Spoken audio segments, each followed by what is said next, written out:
Margarita, thank you for doing this. I'm excited. How are you? I'm so good. I miss you. It's nice to I be hanging out right now. I know. I was gonna say the first time I saw you back at the gym was I don't even remember, but I feel like I kind of caught you on the way in and out, and I'm just like, oh my god, Margarita. Yeah. Well, we saw each other on the turf, and I'm like, holy hell! It's been yeah, we're older. Yeah. Oh my god. We're older, but we're back. I know. It's so crazy. I'm like, Jesus Christ. Every time, but that was with a lot of people. I'm just like, oh yeah, you're real. Yeah. But yeah. Anyways, the real world. I feel like there is a lot. I don't know if people know this, but there is a lot of content that we have together that has just never seen the light of day. So I'm like, That's true. I'm wondering. I'm like, how much do people know about you that I've seen? So I'm like, yeah, because I feel like I know you have the inside scoop. Yeah, for sure. I do. I feel like I know a version of your story, but I just feel like there's a lot that I just don't know. Mm. So I'm like, that's kind of where. Yeah.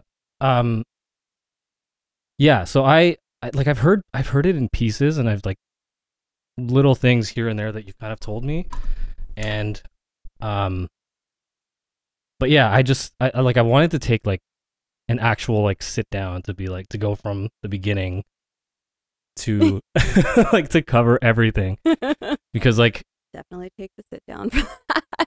yeah, right, it has to. So you started, well, I mean, I'm assuming dance is before fitness. Yeah. So when does dance start? Dance started, I was about 5 or 6 years old. Okay. Yeah, so it's been my whole life. Within a year or two. Okay.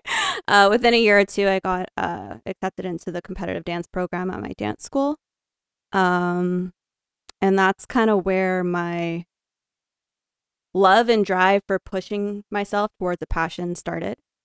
Dance became my life. It was my outlet. It was my creativity. It was pretty much everything. And I loved being a part of a competition team because every day you show up to do better and refine your craft and master your art. So yeah, it all started there, I guess. It's really 5, 6. Damn, what was I doing when I was 5? nothing nothing organized. Probably just school and just barely figuring that out. Because if people only there's probably, I don't know this for sure, but I'm sure there must be a portion of your, I guess, audience that might only know you for fitness, and might not necessarily know you for dance. Because I've seen you do some things that I'm just I'm putting legs, I'm how, and I'm yeah. So at what point? Because I feel like this happens to a lot of people, but I feel like it happens for people kind of later, because something like dance, same thing with a lot of sports like gymnastics, cheer, they have kind of an early retirement age, because you can because it's so taxing and it's so demanding, and then you're out of the sport relatively early just because there's such a high demand on their body that after a certain age it's just not possible anymore. But I feel like for you, your pivot out, I don't even know, well, I wouldn't even say that you pivoted out of it, but I mean, introducing fitness, when does that happen?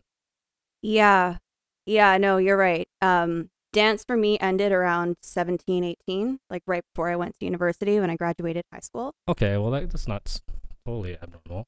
Yeah, I mean, and the reason I stopped really, because at that point, I mean, even back then, I would say there wasn't as much opportunity back then for dancers. Maybe I'm wrong. I don't know. But for me, I saw it as okay, I'm either going to go to, continue my university career, going to become, to do dance and maybe become a dance teacher or something like that. But I never wanted to teach dance. It was something that I always just wanted to do.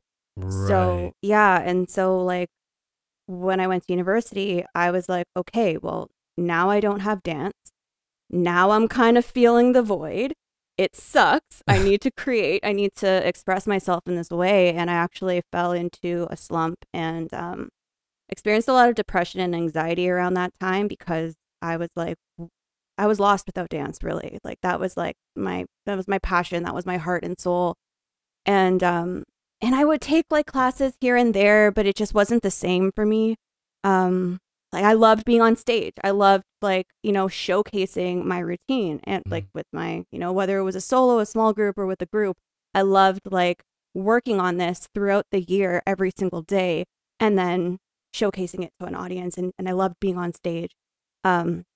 So fitness comes in, fitness comes into the picture, when I was really at like the depth of this, you know, state of depression and anxiety. I found myself through fitness again because I had like so much time. Like, when I was dancing, you know, I was like going to school regular hours, 9 to 3, whatever. And then I would go to dance from 4:30 till 10, Monday to Friday, Saturdays too. That was just, that was just what I did. That was like, you know, how much I was used to doing. So when I had that hole there in both my heart and like with my time, I was like, what do I do? Like, I need to move. I need activities. Like, you know, so I'm like, whatever, like I'll just go to the gym. And as I started working out and I was strengthening my body, I recognized how that paralleled in my mind. And so I became obsessed with that. And fitness soon grew to become my next biggest passion. Yeah. And it makes sense. Well, it makes a lot of sense too. I feel like because you went into bodybuilding, right? That ended up being, was that like the first thing that you with fitness? No. First I was just in the gym and I was like taking it as seriously as I could. Like I loved doing it. So I loved the way it made me feel, and I just would go work out like, you know, maybe 3-4 times a week.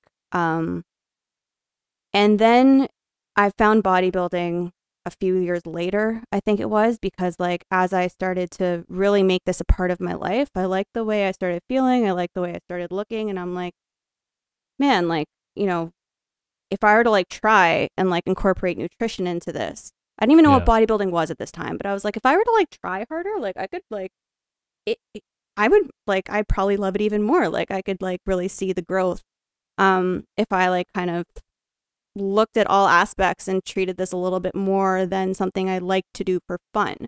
Right. But I didn't know the world of bodybuilding existed at that time. It was actually pretty serendipitous because around the same time I was thinking that, I had a friend that he was visiting from, I don't know, I think Montreal or something, and he had a fitness competition in Toronto, and he's like, hey, I'm going to be around. Do you want to come check out my fitness competition? And I'm like, sure, I don't know what that is. What is a fitness What's competition? That? Yeah, like, all right, like what? Cool. I like fitness. Cool.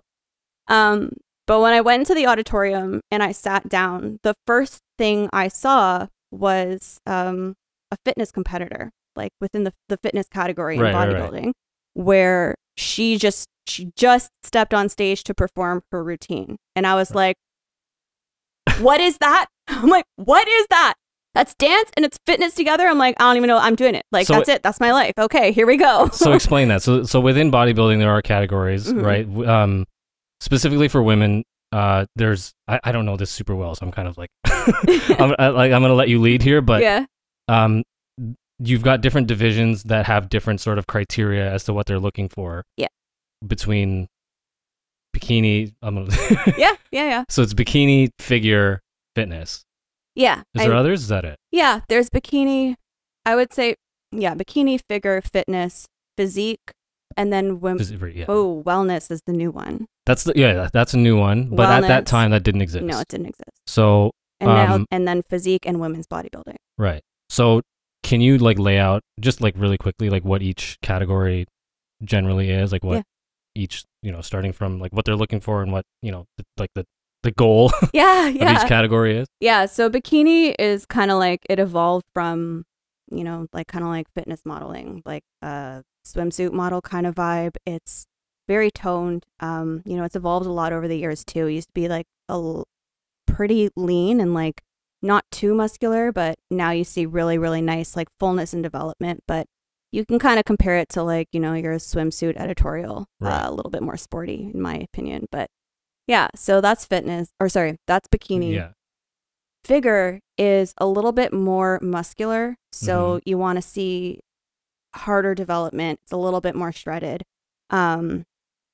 Yeah, it's just a little bit like more muscle on the frame. Mhm. Fitness is kind of similar to the figure body style. Mhm. Except the only difference with fitness is you also compete with your physique, so your posing round, but also a dance gymnastic routine, which is Right. usually 2 minutes, is Okay. what I fell in love with. And then physique is, you know, a little step above, or sorry, wellness is next. And wellness is similar to bikini, but they are like their legs are, Mm.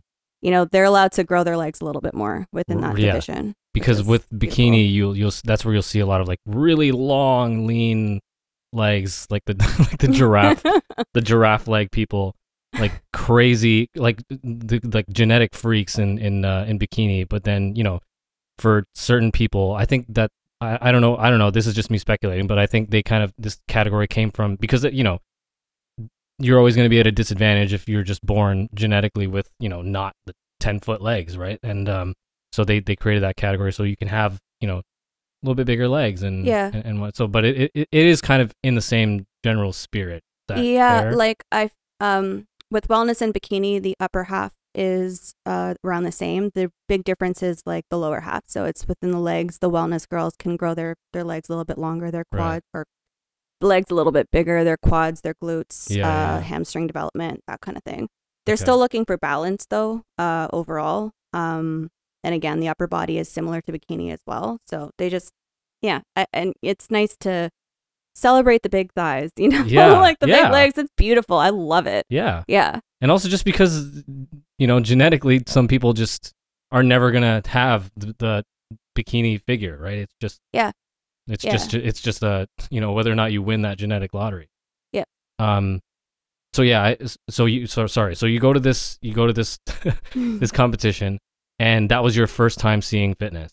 That was my first time seeing a fitness routine, and I had to ask someone like, "What is this?" And they're like, "Oh, she's one of the fitness competitors." I was like, "Okay, fitness, dance, like it's It a was like, full out like choreography, gymnastic routine." And when I was dancing, acrobatics was my specialty. So like, I was like, "Okay," I kind of just found like it was like everything, the stars just aligned for me. Yeah. Like my purpose was right in front of me, and I was like, "All right, let's go." I don't even know what this is, but I know I'm doing it. And I'm gonna win anything there is to win. Like we're going to the worlds with this. Like I was so excited so you're like right away knew that you were gonna go full like. Okay, don't worry. Maybe this is the wire. Okay. Yeah. So it's right away you knew that I'm, you know, you're taking this. It's not like, oh, I'm gonna try this. It's like, no, I'm going to. I'm taking that. Yeah. Okay. I knew it. Like it was like a click. Like it's that like inner knowing that you can't deny. And I'm so aware of that when it speaks to me, and I couldn't deny it. So here I am. Yeah, for sure. So what is that whole journey for you? Do you like start like by yourself? Do you get a coach immediately? What do you? Yeah, I mean, at the time I knew absolutely nothing. So I did have a friend who was looking to compete as well. So he was looking into a few different coaches, and I'm like, I don't know where to start at all. Like, I don't know who to talk to. I don't know anything about this industry. I don't know anyone in this industry. Pretty much it's like you right now. Yeah. So I think we went to go talk to a coach together just to like kind of like have an interview with him. And I just started there. I just wanted to start. Like, I just wanted to hit the ground running. So, yeah, it was 2014 when I did my first show. 2014. So, okay. Well, how from the time you went to that first fitness show to stepping on stage yourself, how much time is that? I think it was just a few months. Oh, really? Oh, no, you know what? No, when I saw and got invited to the fitness competition and saw the fitness girl on stage, it was just nearing the end of my last year in university. Okay. And at the time in university, I was like failing everything because I'm like, I don't care about this at all. And Yeah. I told you I was in a very like low point in my life, and that was a big contributing factor. But I said to myself, like, okay, like I'm not going to do these 4 years for nothing. Like I'm just going to put everything in my power to just like graduate from university, But as soon as I graduate from university, I am never spending another second doing something that I don't love doing. And that pushed me into becoming a personal trainer, all of this. And then from there, I was, you know, I had the time, I graduated, I did what I said I was going to do. So it was, I think, just about like 4 months later that I did that. I graduated and I'm like, all right, it's time to compete. Like, I want to know everything about this and it's time to make fitness my life. And this is how I want to help people. I don't want to do anything having to do with the degree I got. So there we go. I feel like it's just so funny because like I literally just talked about that. And like I recorded an episode by myself yesterday. And like I feel like it's just like you, like I don't know if it's totally necessary, but I just feel like it's just a common thread across people. Like just you don't have to. It's probably ideal if you don't have this, but like I feel like a lot of people kind of just run into one of those experiences where they just get stuck in something that they hate doing, and you just feel trapped in it. And but it's what you need to do for whatever reason. And you know, in your case, it was, you know, you paid money to go to this school and you sign up for this degree and for this program, and you're like, you're already in it, you may as well finish it and not waste it. But the entire time is just like a drag through the mud because you're like, I know I don't want to do this. Yeah. And you're just forcing yourself to get through it just so you don't have to do it anymore. And for me, it was, this is my job. This is how I pay my rent. So I felt trapped in that way. Right. But you know, being in that situation where you just feel like there is no escape from it, and then something happens where you're out of it, whereas in your case you graduate. For me, I get fucking fired. Then all of a sudden there's that kind of like, okay, never again, never doing that again.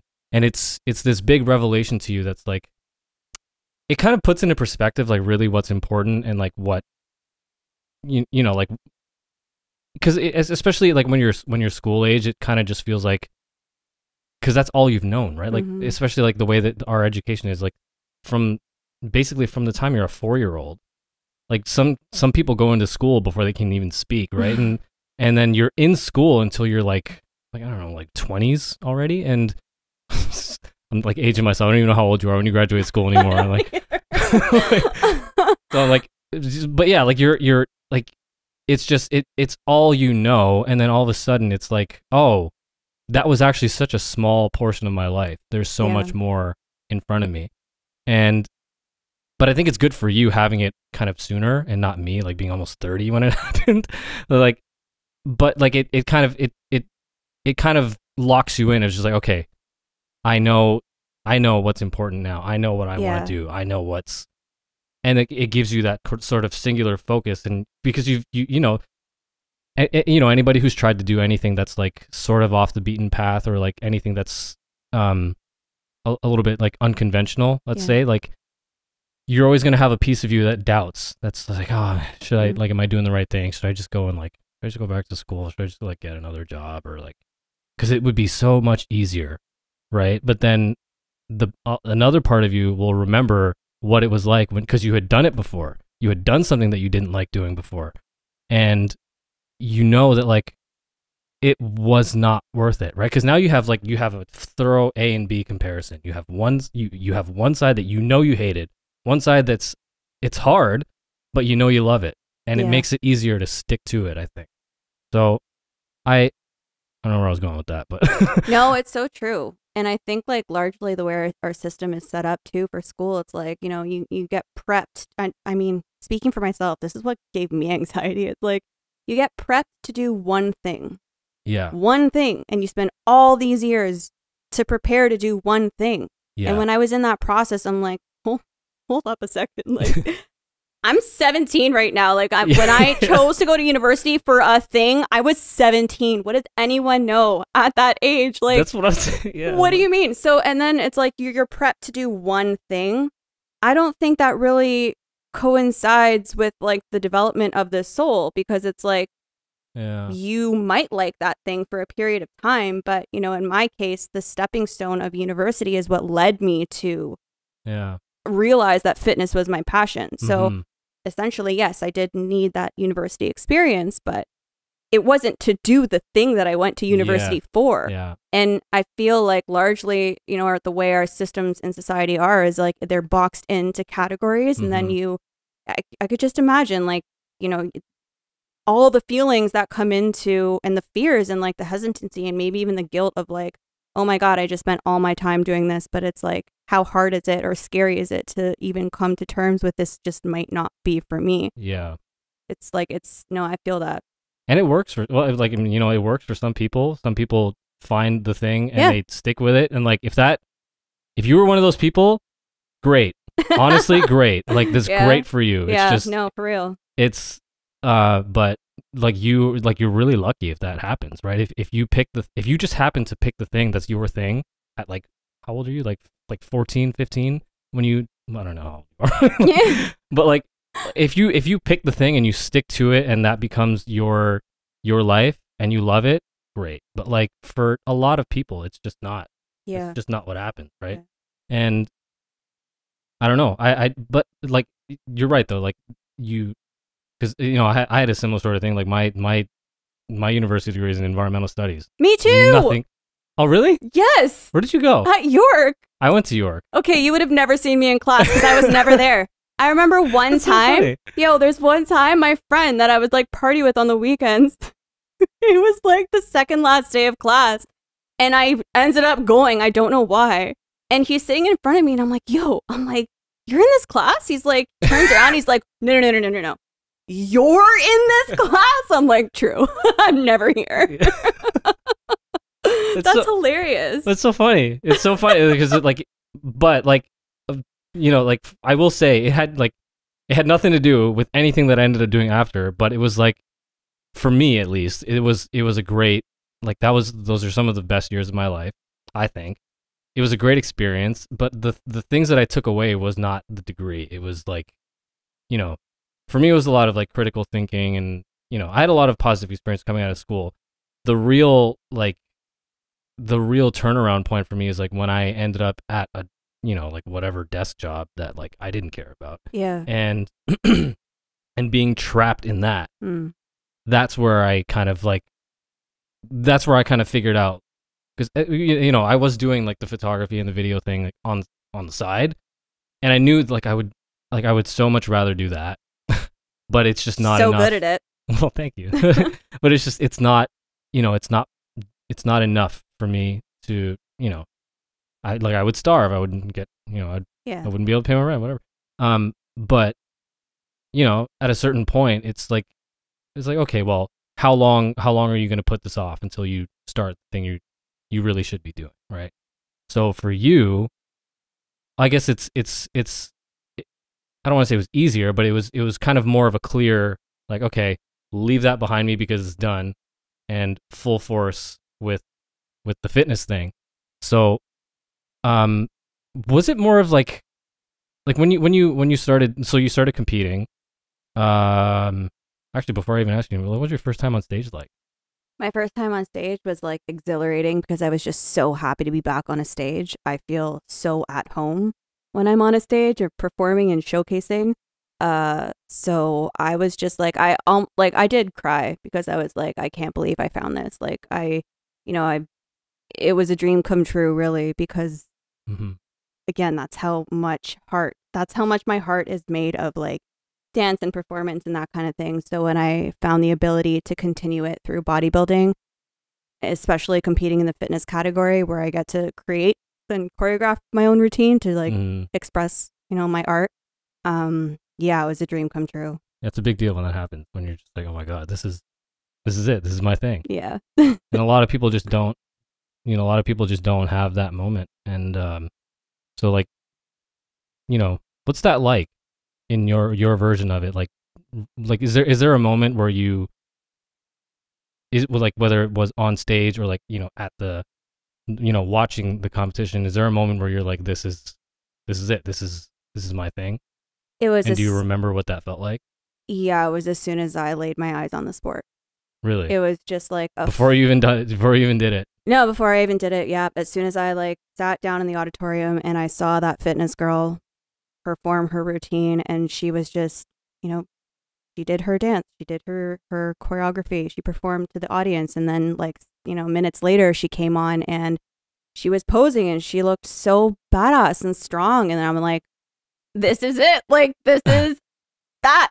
All right, let's go. As soon as I got home, I stayed up till like 3 a.m. trying to research everything and like find like the fitness competitors, and then I learned about Olympia, and as soon as I even learned about Olympia, I'm like, oh, okay, so I'm going and I'm gonna do it. Cool. That's just it. That's eyes on the Olympia stage right away. Pretty much in my mind, I was. So then what comes next? Because we all know where it goes, right? We all know where it doesn't end, but I mean, like, we all know where, because you do end up with that pro card. I do. But how long does that take? What's that journey like? Is there along the way? It took 2014 as my first show. I did provincials 2014 as well. It was just a month later. So I went regional, provincial in the same year. The next year and then from provincials, I qualified for nationals. So that all happened in 2014. So in 2015, I was qualified to go to nationals. And I made it. I went, but I missed my pro card by like just a few points. And so I came in first in my category, but I missed the overall by like, I think like 1 or 2 points. And, but I was just so happy to be there.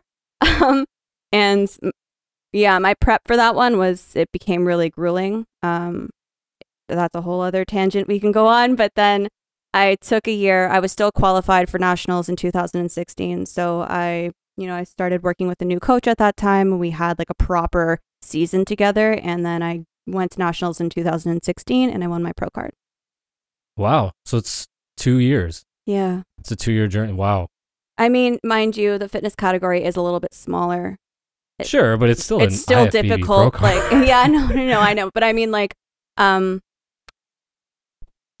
not a lot of people opt to do fitness because it's so much on the body. Like, it's like when you're competing or when you're showcasing your routine, dancing, gymnastics for like 2 minutes while you're depleted, it's like not a lot of people opt to do that. Yeah. But like, because you'll see like there are some people that are like just barely getting to the stage to do like just posing.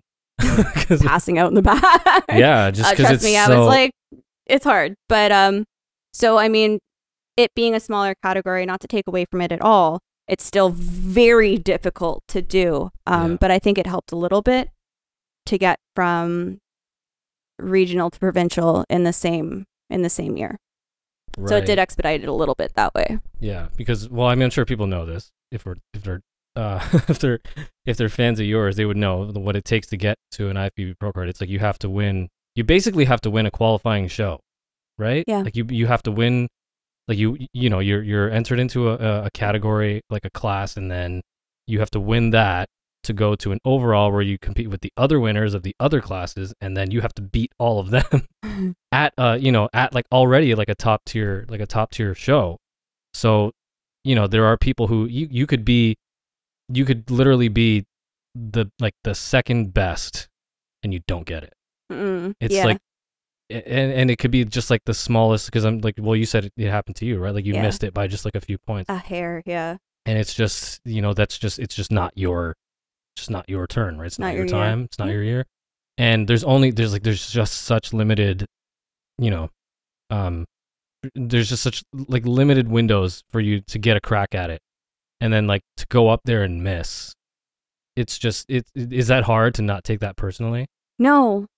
I mean, really? It was so, yeah. I mean, okay. Well, first, I have also spent my entire life being judged. Oh, that's fair. Yeah. So like for me, I'm like, I don't take it personally at all. That's not my first time. Yeah, I don't take it personally at all. Like no matter what. Yeah, but it was funny because like my coach and my ex at the time, they were like more mad than I was. They're like, "Oh my god, it's just like a point." And I'm like, "Yo, guys, I'm so happy to be here right now. I didn't think I would make it to the stage because this prep was like insane. Like, so I'm just happy. I'm just happy to be here and come back next year and just my body did need more muscle at that time. Like rightfully so. Like the winner in 2015 for fitness, she deserved it. So like I'm also aware of that. I don't take it personally. I was happy for her. Right. I was happy for me. I was just happy to be there. Yeah. Well, it's a healthy attitude to have, because I feel like I just feel like granted, I've never done it, but like the sport of bodybuilding is just so, it's such an individual thing that you do. And then I just feel like, outside looking in, seems to me that it would just be, there's a big threat of just kind of getting sucked into your own world, because you kind of have to be. You kind of have to be so singularly focused and like in not in a bad way, but like selfish to because you have to be focused on yourself constantly at all times. And if you want to bring like the best possible package to a stage, that I just feel like it might there might come a point where you kind of forget that there are other people doing exactly what you're doing. So then when you go up there and you're just so certain that it's yours and then you don't get it, a lot of people take that really, really hard. But I guess for you, it was different because you competed like in dance, right? Like you weren't just. Yeah, I competed from like, again, 5 or 6 to 17. So like, it was just part of your. It's just, it doesn't really, it's a subjective sport. Like no matter what, if I make it to the stage, I've won, because I just did all that to make it to the stage. And I'm just excited that like, as soon as I wake up in the morning, because the work is done, you did it. But like it does, like if a judge, like I came in second in 2015, am I mad about that? No, I kind of look at it and I'm like, yo, true. Like I need to improve. I need to add some muscle in my frame. I could be a little bit more, full and developed. So let's do it. Like I get excited on what there is to improve on. I want to know, like, give me the cold, hard truth. I'm never really offended by it, because first off, I could see it within myself. And second of all, like, I'm just so excited to use it as a stepping stone to grow and to get better. So Well, I guess that's probably part of what contributed to your success, because you do eventually, the following year, go up and you do get that pro card. What was that? Oh, I remember that I kind of vaguely remember that, because 2016, I would have already been at work and you were there too. So because I do have a memory of them announcing that you had won your pro card, because I knew who you were. And I have a memory of that, but I didn't know you yet, and you didn't know who you didn't know who I was. So I remember seeing it, but I didn't know you. So I didn't get to like kind of talk to you about it. But because there's only, it's not very many times you know somebody who wins a pro card. I think I've known like 2 or 3 people, and you're one of them. But so what's that whole experience like? It was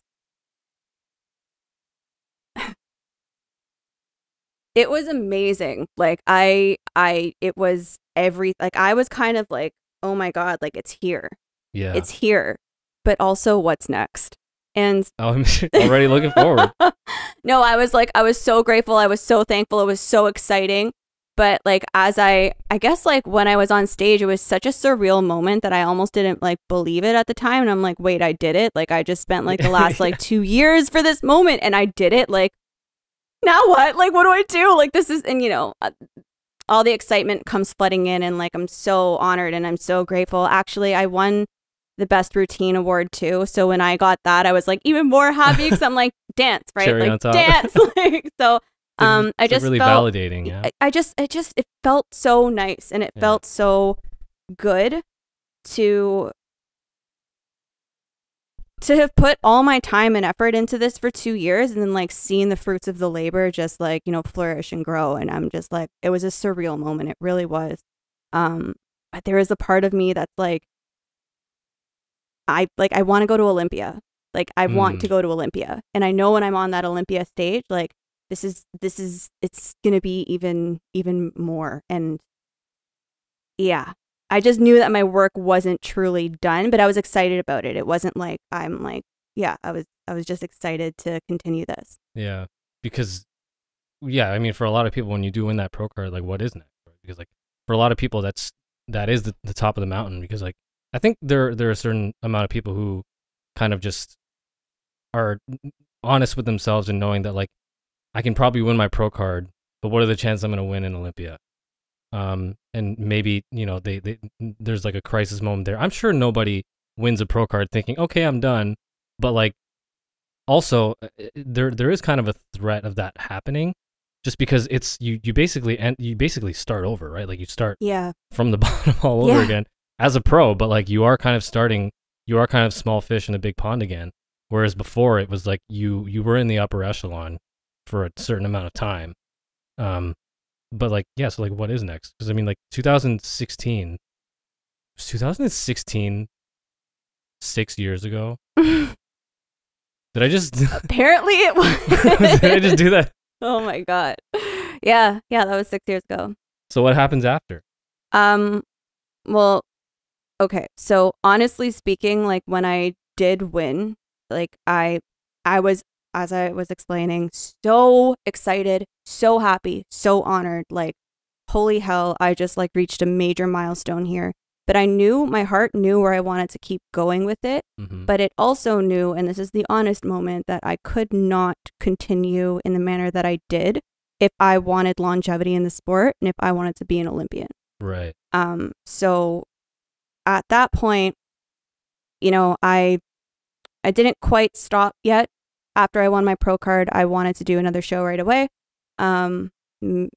Yeah, I just wanted to keep going. I wanted to, you know, see where I stand in the pro ranks. I wanted to just have that experience. Yeah. So, took an off season, and I just prepared for one show for 2017, which was the Toronto Pro Show. That was my pro debut, and it felt so good to. The Toronto Pro Show is like, it's iconic. It's prestigious. Like, I love it. It's such a good time. And so I did that show, but I did not come in at my best at that time.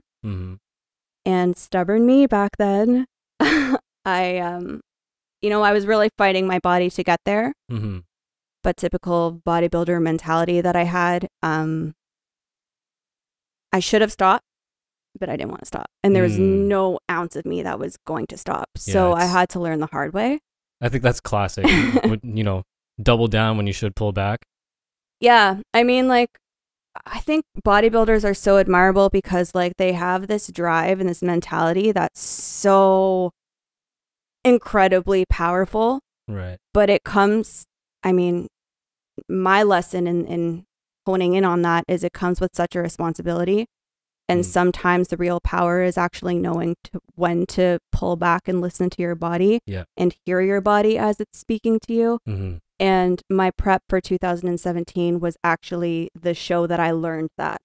And I had to learn the hard way by not listening to it. And like, I wanted to go to the stage. Nothing was going to stop me to go to the stage. Even my coach told me, like, you're a pro now. Like, you could pick whatever show you want to do. Like, chill a little bit. There's no rush. Let's pull back. There's no rush. And I'm like, nope. No one could tell me anything. I had to go in and learn the hard way. So I didn't come in at my best. I still looked great, but it wasn't my best package. 2016 was 100% my best package. Right.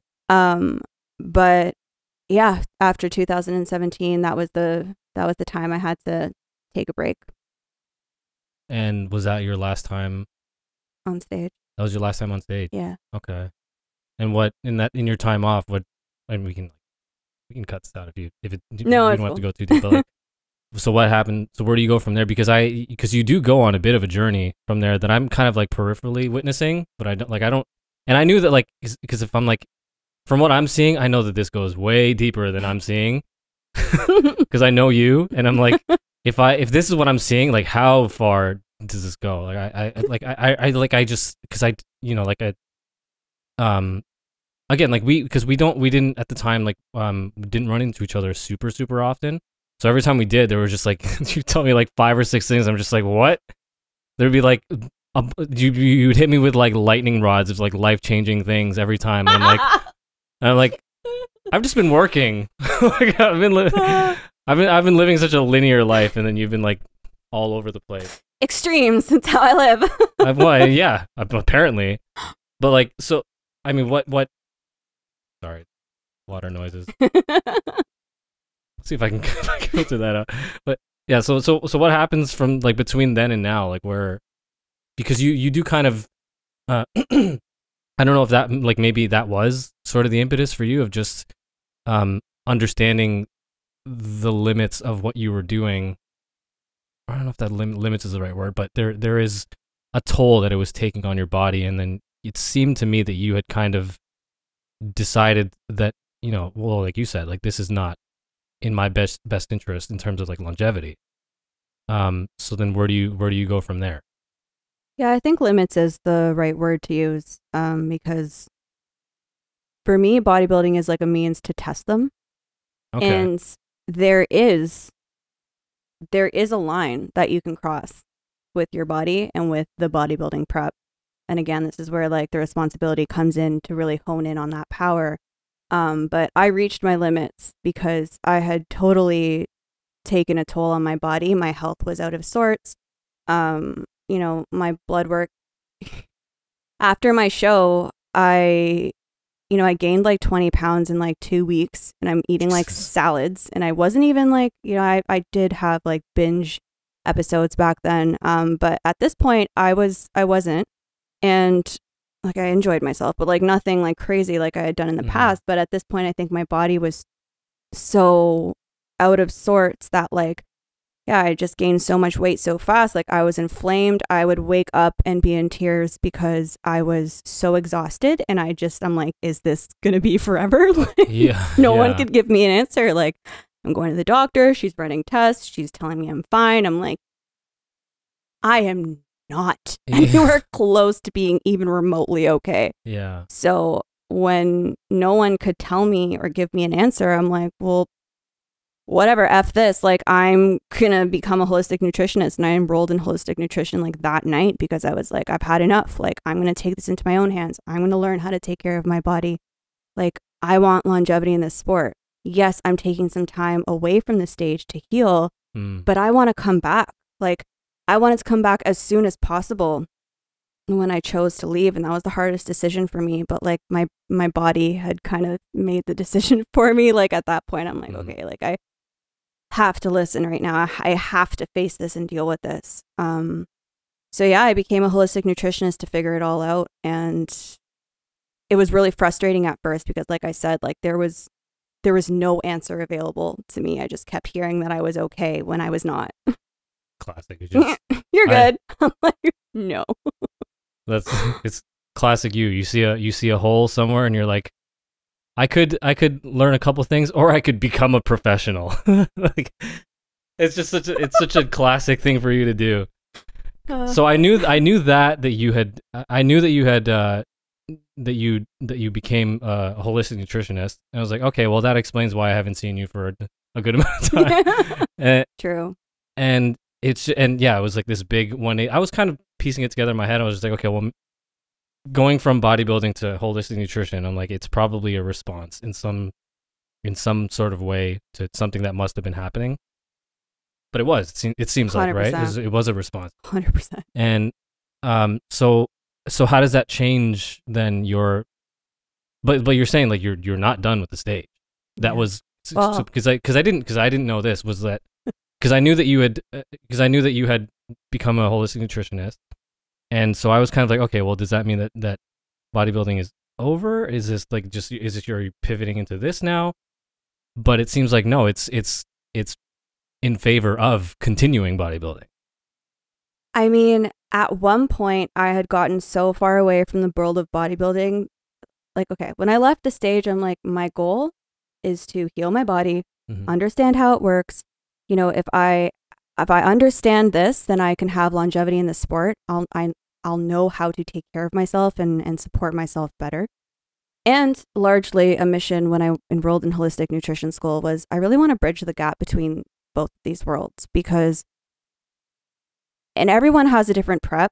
And some people's preps are like, they're healthy and they're good and they're thriving, but I wasn't. I learned the hard way. So yeah, I really I had a mission to bridge the gap between holistic health and bodybuilding as much as it could possibly be,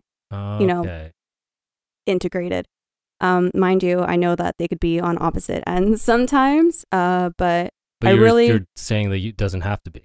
Yeah, I'm like, it doesn't have to be, and I want that to be, the next level of my mission. So that's what led me there. I forgot what else you said. Oh, no, it's just that, because it seems like, well, it's perfect what you said, which is that um, if you look at them kind of like surface level, bodybuilding, holistic nutrition, they don't seem to be things that are compatible.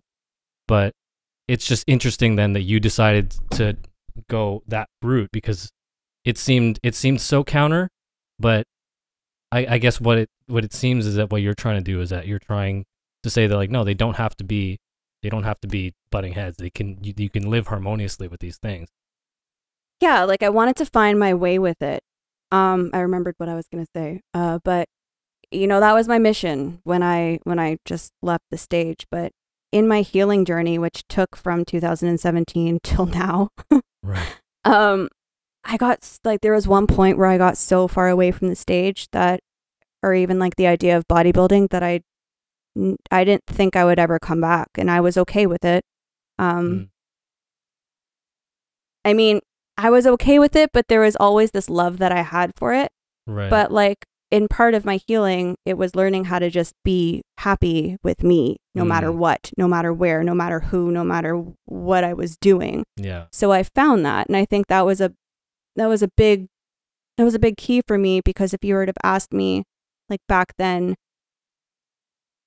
you know, I needed it. I needed the sport. I needed to do a show. I could not waste time. I could not, you know, take even a season off to just like give my body a little bit of a break. Like I needed to keep going. Yeah.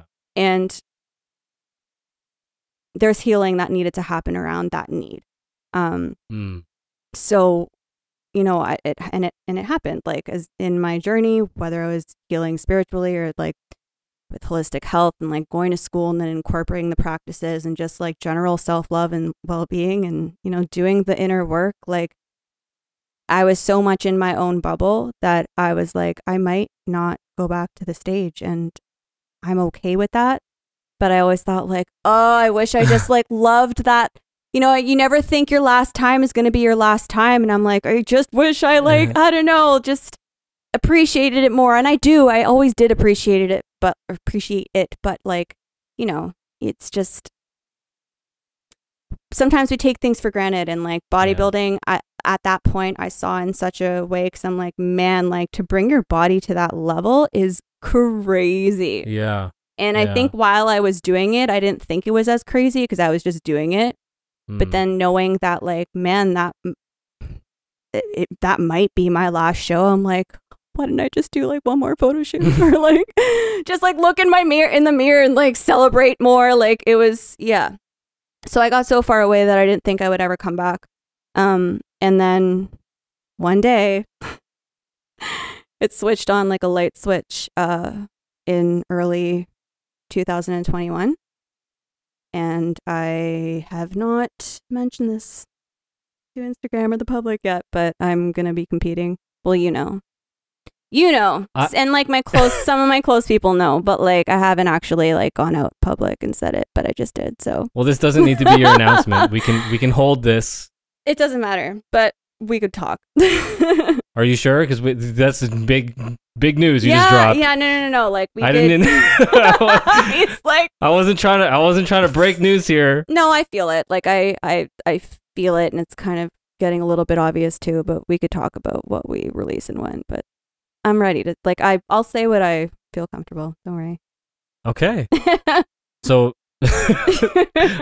breaking news. Margherita is returning to the stage. Mm-hmm. That's crazy. Yeah.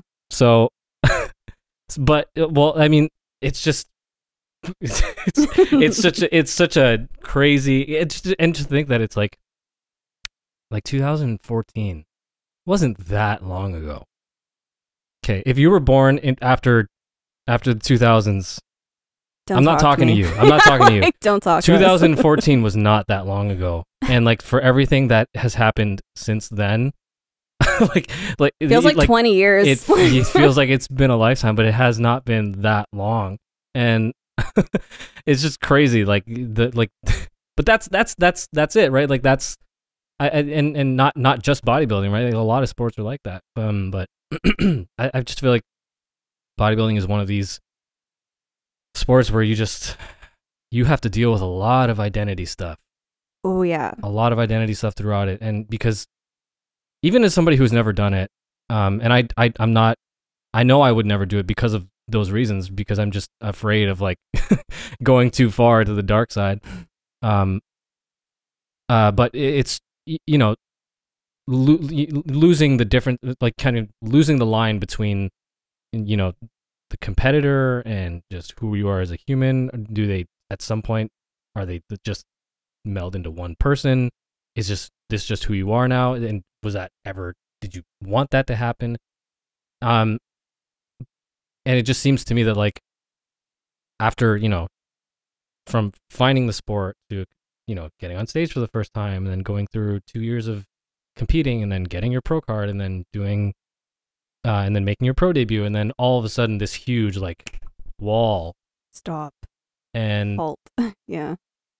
Is it like how, like, is it really just like a switch that just goes off? This is I'm okay, I'm ready again, or was it like, what did it take for you to reach the point where you decided I'm ready to revisit this?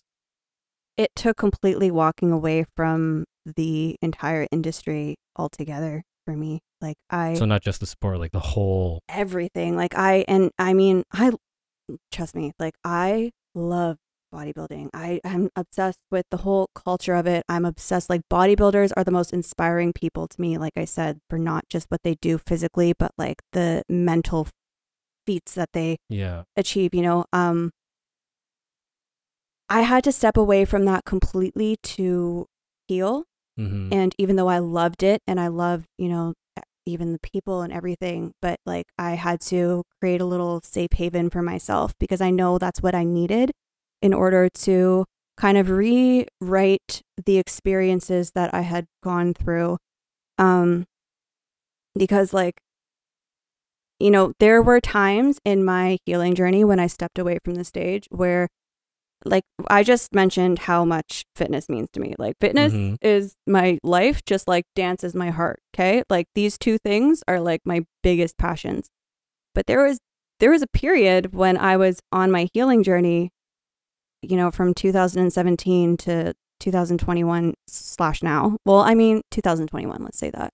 This has all been 1 year to me. 2020 to 2022, it has all been 1 year to me.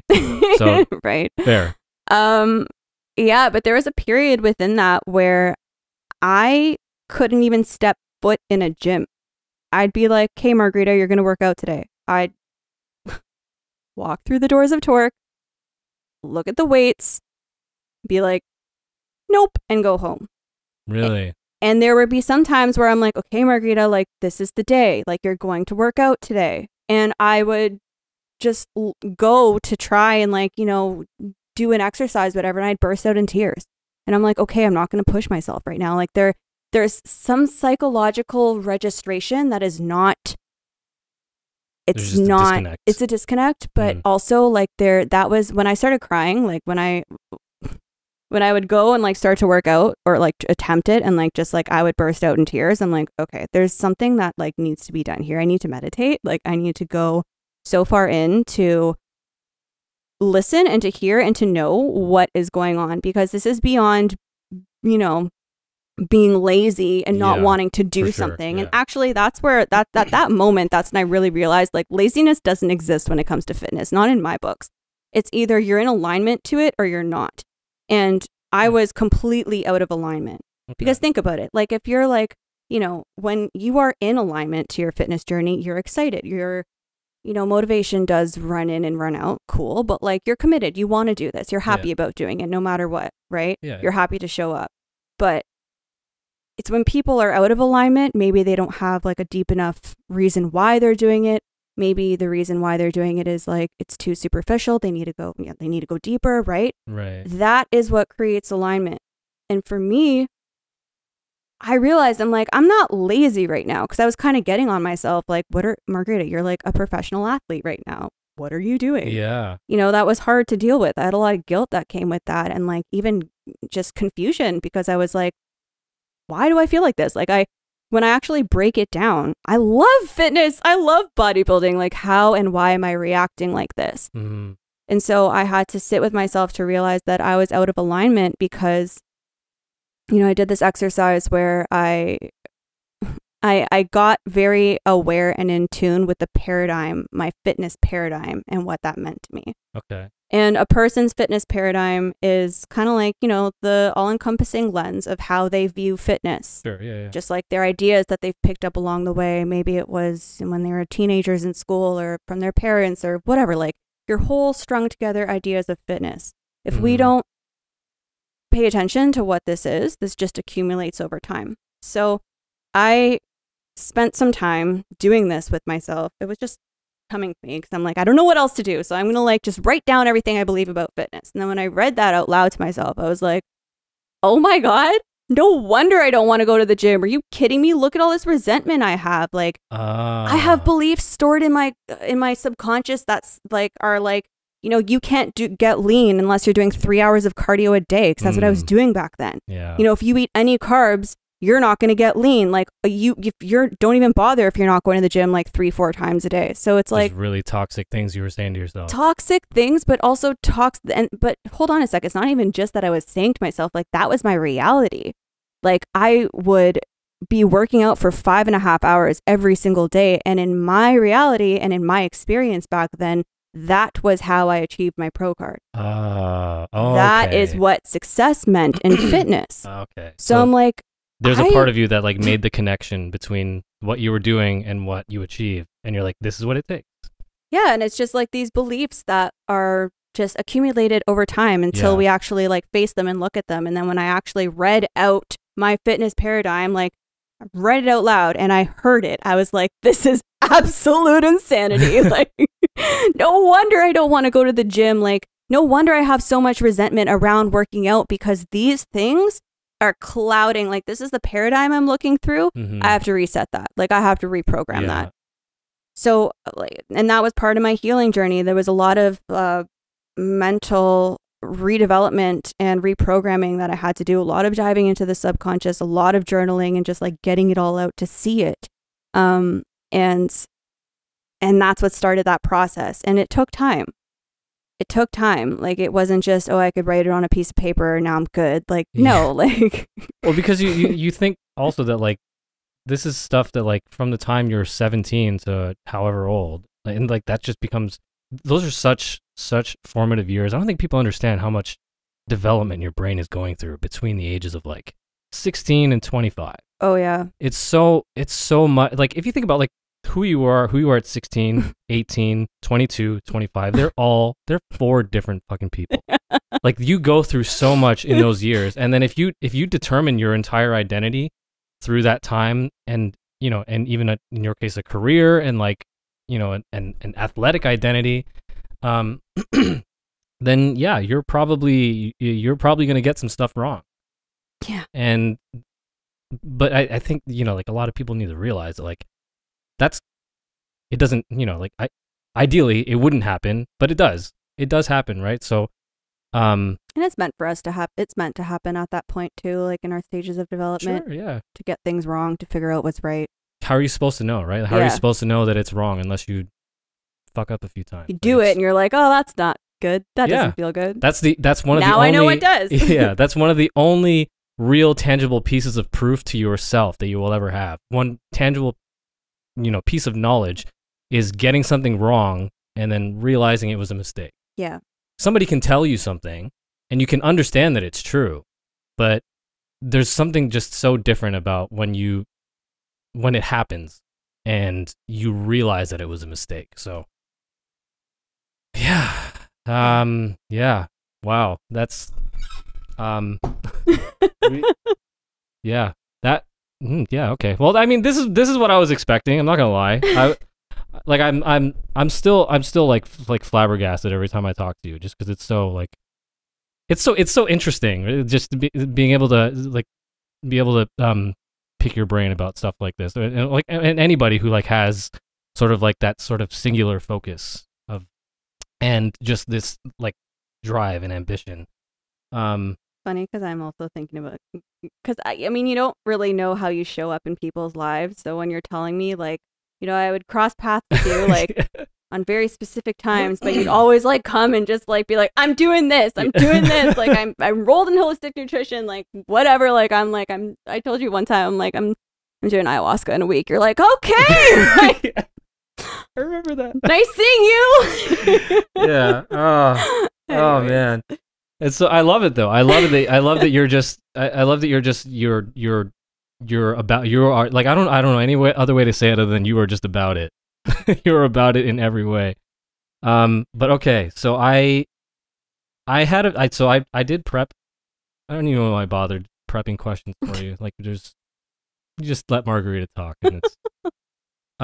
But I did want to get your opinion on a few things because now we've established your wealth of experience in the fitness industry and competing specifically. And I for anybody, you know, for I'm gonna speak to the ladies here because they're they're watching for you, not me. So for we did like sort of I did sort of like give you like sort of a preface of these sort of topics, but so for most people, girls specifically that are first getting their first bits of exposure to the fitness industry, it's mostly going to be coming from from bodybuilding, from bikini. That's because that's just most of the, I hate the word influencers, but the influencers that you're going to see, they're mostly, for the most part, they are going to either have a bodybuilding background themselves, or they're going to or their expertise and their knowledge is going to be in bodybuilding, in bikini, for that specific goal. So it's naturally, I feel that a lot of girls get pushed to that category first, which makes sense for a lot of people, just because the level of the stage of muscular development that you're at when you're a beginner lends itself the most, not objectively, but like relative to the sport of bodybuilding, your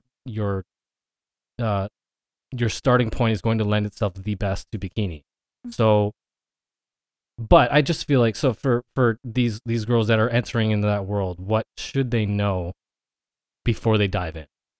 As somebody who has now been at every level, literally every level, from beginner to competitor, to winning your pro card, to competing as a pro. What should people know before they dive into the whole sport? It's gonna change your whole life in the best possible way, and as I said, it comes with a lot of responsibility too. Nothing will show you where your values are like the bodybuilding prep. It just gives you the arena to develop your character like you would not believe. So if you're just going in saying that, oh, like, I could try it, it's like, just be prepared that this is going to be like a life-changing experience in the best possible way. There's so much growth within that bodybuilding prep, and not just physically. Like, it really tests you as a human. Right. It tests your limits, it tests your shadows, and that's why we love it, because we love to rise above and meet that challenge. So this is going to change your life.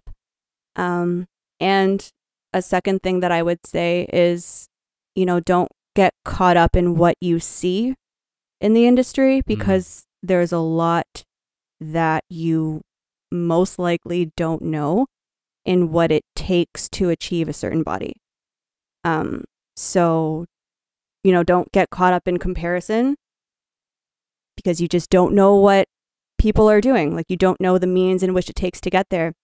A lot of times, and I speak for myself, and like I said, I'm sure that some preps for some people are like, nothing like I've experienced, but like, if I'm drawing upon my own story to share with you, like, people would look at me when I had washboard abs at like 6% body fat and be like, you are the healthiest person in the world. And I'm like, I'm walking into walls when I'm done this photo shoot. Like, I'm not good. Like, I'm like not okay. Like, I'm like, this isn't health. Mm-hmm. For the way I did it, it's not healthy. So you really don't know what a person is doing to achieve something. And it should never be about comparing yourself at all, because it's like, at the end of the day, how can you, I mean, it's funny because it is a sport where you are judged and compared largely, but like you can never compete with someone else's body. You can't. Like, you'll never look like anyone else. So what I would say is, like, you know, put your blinders on, just get into your own world and start to recognize like how you are improving and love your body for the way it's starting to take shape. And yeah, there's going to be like criteria and the judging and all of that, but it really doesn't matter. It's you versus you. You versus you on your body, you versus you on your mind, the whole experience. So just as much as you can, drop the state of comparison, because you'll never have someone else's body. It's always how yours is going to develop, no one else's. Interesting. Never heard it put like can't compete with someone else's body, because it's pretty counter to what you would think, right? Because you are, in a way, like you are on stage with other people, but like you are it's like, weird, right? But you see them, that's the only time you see them, unless they happen to be a training partner of yours, or if they happen to be somebody who you train with or at the same gym at. But like the chances of them being at your show in your category, like you probably don't know those people. So like you like 99% of the time that you're spending is not with them, and the idea that you would be competing with them when you're not actually with them in the gym, like, yeah, it makes a lot of sense. And even if you were to compete against them, it's like, you look at like the top girls in Olympia and it's like, who has the best glutes?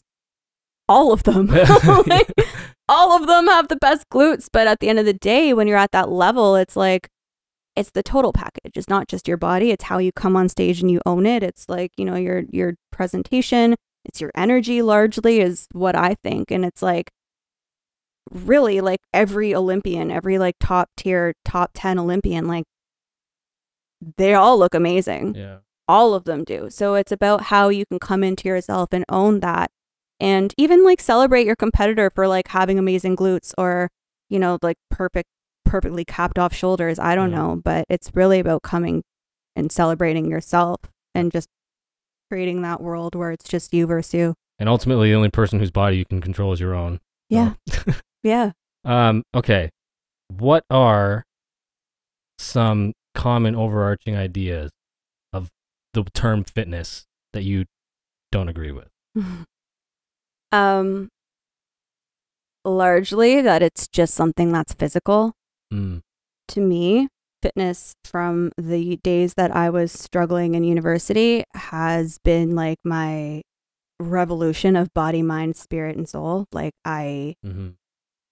it's your means of transformation for all of these areas: physical, mental, emotional, spiritual. Like you are transforming as a human, like a fully integrative human. It's not just something you do to go like fit into a dress or like just achieve some physical feat. And if it is, you're going to fall out of alignment pretty quickly and not most likely continue with your goals and your journey. But like the soul of the experience is like you are transforming as a human. Like, yes, yeah, for sure. I think what Not bothers, just the body, right? yeah, I think what bothers me is when like it's limited that way, where it's just physical, and it's like, no, like this is you creating yourself. This is you visualizing your strongest, best version of yourself. This is like your arena of empowerment. Like this is like how you do life, really. Like this is how you step up to the plate in your life. Yeah. So when it's limited to just something to, it's just like, like there's so much more that we could be, you could be embodying on this journey than just the physical. And actually another thing that gets me is like, sometimes there's a stigma around having physical goals, right? Like, oh, you shouldn't care what you look like and blah, blah, blah. And it's like, to me, it's a yes. And like a lot of my journey has led me to really just feel comfortable and love myself no matter what, because I've ranged in my weight like crazy. Yeah. And it's okay to have physical goals. It's okay to say like, I want to experience that strong, toned, lean version of myself. Yeah. As long as you love yourself in the moment, no matter where you are. I think it's healthy to have physical goals too. And sometimes it's shamed, or sometimes you're looked at as shallow, but it's like, no, because it's a whole experience. It's not just. And ultimately, it's a why, right? Like so. Yeah, and it's like this is your divine vessel, so it's how you want to show up in the world, and to really cultivate a relationship with it like that is beautiful. And as long as you love yourself, no matter what, in this moment and all moments, then that's the prerequisite, I think. And once you have that, like, knock yourself out. It's fun to shape the body. Yeah, I love it. Okay, last one, and then we'll get you out of here. I'm occupying a lot more of your time than I thought I would. I'm here for it. About yourself specifically, is there anything about you that you can't see any other way that you would have found without fitness? It seems like a good amount of it. They repeat the question? So, in finding yourself, is there anything about yourself that you don't think that you would have without fitness? No, fitness was like the gateway to like this whole experience for me. Yeah. And largely because when you have physical training as like a foundation for how you live your life, that just invites a whole experience of, it's a whole other level of who you are and how you operate in this world. So having strength, having something that, like I said, like I found my everything. When I was in university, I was lost. I'm like, I'm not working a 9 to 5. I hate environmental studies. What am I doing here? Like, I'm not even going to school. I'm like in clubs 5 nights out of the week, just like trying to dance because I miss dance, right? So it's like, to me, having that time to come and train, like I said, I'm training my body, but as I'm getting stronger physically, I'm getting stronger mentally. Now, if you have that as your foundation, you are operating at a whole other level of who you could be or who you really are. Like there's, we are just like these like creative, dynamic souls that we can express ourselves in all of these different levels and all of these different ways. But when you choose to have fitness and health as your foundation, you are operating at a whole other level. You are living life at a whole other level. You are feeling different. You are feeling strong, empowered. You're showing up for yourself. There's an energy that comes from showing up for yourself. And it just like translates into everything in your life. It's just, I wouldn't be that without having fitness as a foundation. So yeah, I definitely wouldn't have the character. I wouldn't have the experiences. I just wouldn't be who I am without having that as my foundation. Okay. Well, wow. Okay. Margherita, thank you very much. This was very, very fun. Every time I get to talk to you, it's good that we had a chance to just like catch up. Yeah, and actually have a reason to like sit down and not like I feel like I'm interrupting your workout or something. So no. It's nice to actually be able to sit down and do this finally. Yeah. Yeah, this is great. Thank you very much. Thank you. It was fun. Bye, everybody. Bye. Okay.